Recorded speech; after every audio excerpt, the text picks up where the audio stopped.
The tragedy Samson Agonistes was penned by, কে লিখছে এটা বলছে? স্যামসন অ্যাগোনিস্টিস, এটা কমন কোশ্চেন, সবাই পারছে আমার মনে হয়। জন মিল্টন লিখছে। জন মিল্টন যে লিখছে স্যামসন অ্যাগোনিস্টিস, এটা এগুলো স্টোরি যদি বলতে চাই, কি বলে যে ভাল লাগবে খুবই, কিন্তু সময় অনেক চলে যাবে। সময় চলে যাবে। স্যামসন অ্যাগোনিস্টিস কিন্তু ধর্মীয়ভাবে, ধর্মীয়ভাবে। যেমন ইসরায়েলের কাহিনী এটা, মানে ওই যে জন মিল্টন তো একজন ইহুদি, জানো তো এটা? তো সে যেটা বলতে চাচ্ছে, যেমন আমরা এখন এটা বলতে গেলে আবার অনেক ধর্মীয় ব্যাপার চলে আসবে। স্যামসন অ্যাগোনিস্টিস হচ্ছে ইসরায়েলের উনি প্রতিনিধিত্ব করে স্যামসন।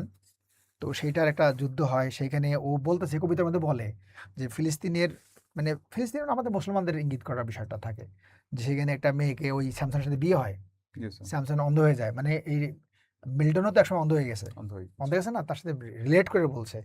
তো এইভাবে আর কি, যে ওই যে ইসরায়েলের থেকে যে আমরা ওই জায়গাটা নিছি, দখল করে নিছি, এইটা বলতে চায়, যে এক সময় তো ইসরায়েলের ছিল, এটা বলতে চায় এই কবিতার মধ্যে, কিন্তু সেটা আছে, বুঝছো? মানে ওই ইনডিরেক্টলি বুঝাইছে আর কি।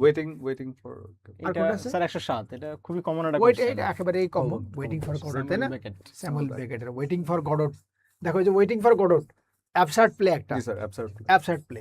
এখান থেকে একটা জিনিসটা জানার আছে, এটা পরবর্তীতে কোনো পরীক্ষায় তো আসতে পারে, যে ওয়েটিং ফর গডটের কি ধরনের প্লে।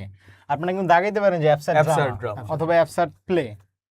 অপশনগুলো ভালো মতো পড়লে আমাদের পরবর্তী পরীক্ষায় একটু সুবিধা হবে। তারপরে যে উইলিয়াম শেক্সপিয়ার একটা অ্যাবসার্ড প্লে আছে, ওটাও আসে, measure for measure, measure for measure. Measure for measure আসতে পারে।